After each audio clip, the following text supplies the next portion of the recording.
Dear student, ابھی میں نے آپ کو صبح کے وقت میں نے آپ کو بھیجا تھا 8 کلاس کا کام، کنول کا چیپٹر میں نے پڑھا تھا موسم کا حال۔ اب آپ یہ دیکھیے کہ اب میں اس کا آپ کو کام کروا رہی ہوں، کام دیکھ لیجئے۔ یہ دیکھیے ٹائٹل پیج یہ بنا لیجئے پورا۔ ٹائٹل پیج بنانے کے بعد آپ اس کا پورا لکھیے۔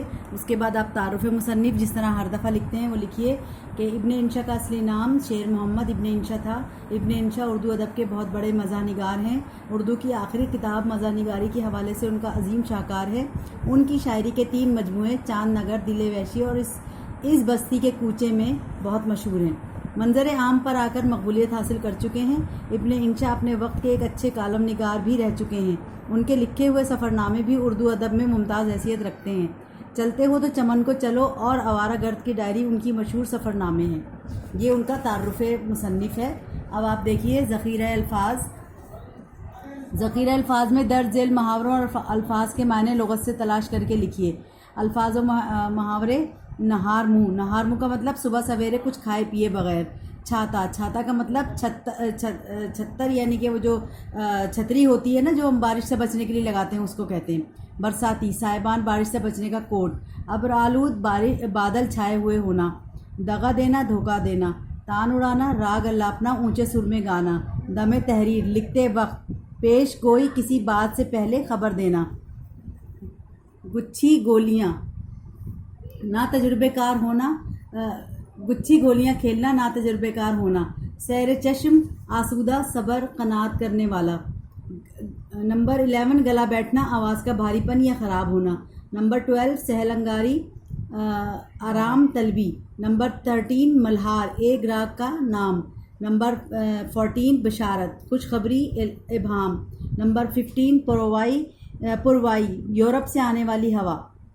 نمبر 16 وثوق، یقین۔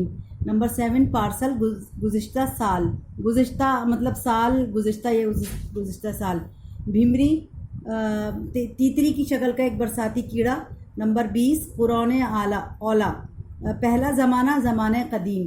اس کے بعد 21 کھڑاگ، جھمیلا یا فضول۔ اس کے بعد تقین۔ تقین کا مطلب بہت یقین کے ساتھ۔ یہ آپ کے ذخیرہ الفاظ ہو گئے۔ اب آپ یہاں دیکھیے تفصیلی جواب کے سوالات اور جوابات تحریر کیجیے۔ مضمون کا انداز تحریر کیسا ہونا چاہیے؟ موسم کا حال مضمون کا انداز تحریر طنزیہ اور مزاحیہ ہے۔ نمبر 2 مضمون موسم کا حال کا مرکزی خیال تحریر کیجیے۔ مرکزی خیال یہ لکھا ہوا ہے، اس میں سے دیکھ کر لکھیے آپ۔ اس کے بعد پھر آپ کا کوسچن نمبر 3 پہلی بار ٹیلی ویژن پر اناؤنسر نے کیا بشارت دی اور مصنف نے کیا کہا؟ یہ آنسر دیکھیے۔ پہلی بار اناؤنسر نے ٹیلی ویژن پر گرج چمک کے ساتھ بارش ہونے کی بشارت دی، جس پر مصنف نے گھر والوں کو چارپائیاں اٹھا کر ڈرائنگ روم میں رکھنے کا حکم دیا تاکہ بان بھیگ کر اکڑ نہ جائیں، اور گھاس کو پانی سے بچانے کے لیے ان پر دریاں بچھانے کی ہدایت دی۔ نمبر 4 دوسری بار بارش کی پیشن گوئی پر مصنف کے یقین کی وجوہات کیا تھیں؟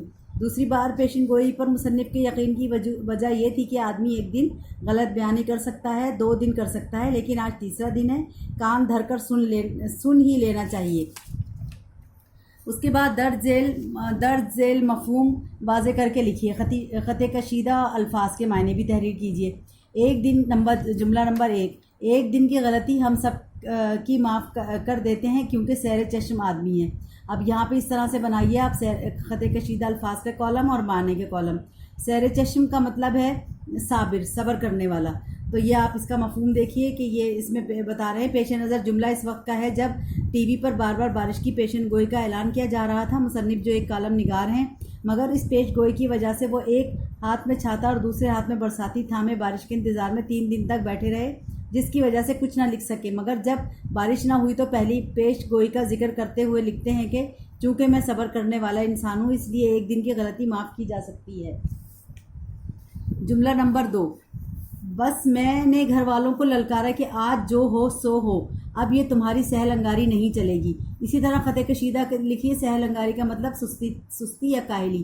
مفہوم ٹی وی پر دوسرے دن دوبارہ بارش گرج چمک کے ساتھ ہونے کی پیشن گوئی ہوئی تو مصنف کو یقین ہو گیا کہ اب تو بارش ضرور ہوگی، لہٰذا انہوں نے سارے گھر والوں کو کام پر لگا دیا اور تنبیہ کی اب کسی کی بھی کاہلی کو برداشت نہیں کیا جائے گا۔ جملہ نمبر 3 ہمارے گھر والے کچھ ٹیڑھی طبیعت کے آدمی ہیں، حجت کرنے لگے کہ آپ خواہ خود کو ہلکان کر رہے ہیں۔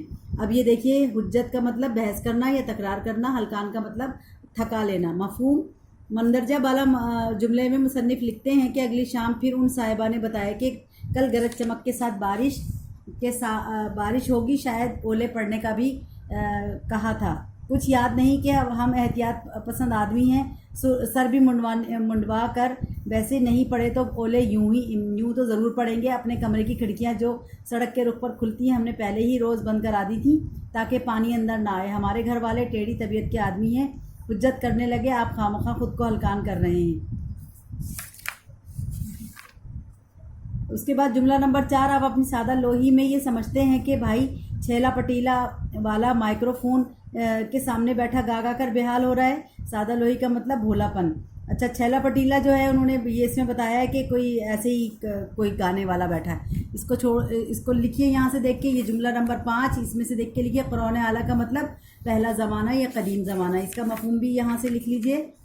اور اس کے بعد پھر درج ذیل محاوروں اور ضرب المثل کے معنی تحریر کیجئے اور اپنے جملوں میں استعمال کیجئے۔ تان اڑانا یعنی گانا لاپنا۔ کچھ بے سرے لوگ بھی تان اڑانا اپنا فرض سمجھتے ہیں۔ کان دھرنا، غور سے سننا، توجہ دینا۔ ہمیں اپنے بڑوں کی باتوں پر کان دھرنا چاہیے۔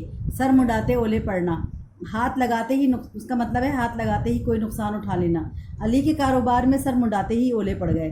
دغا دینا، دھوکہ دینا یا فریب دینا، کبھی کسی دوست کو دغا نہیں دینی چاہیے۔ اچھا، اب یہاں پر آ گیا ہے مرکب توصیفی، وہ مرکب ناقص جو صفت اور موصوف کی ترکیب سے بنا ہو مرکب توصیفی کہلاتا ہے۔ مثلا نیک لڑکا، بلند عمارت۔ اب یہاں پر دیکھیے، ٹھنڈی پروائی، نیک طبیعت، ہمدرد دوست، طوفانی بارش، گھپ اندھیرا، سریلی کوئل۔ اب یہ ہو گیا ہے مرکب توصیفی، یہ آپ نے یہاں سے کر لینا ہے۔ اس کے بعد یہ چیپٹر آپ کا کمپلیٹ ہو گیا ہے، چیپٹر ختم ہو گیا۔ تھینک یو، اب سارا کام کر لیجئے اور مجھے چیک کرو۔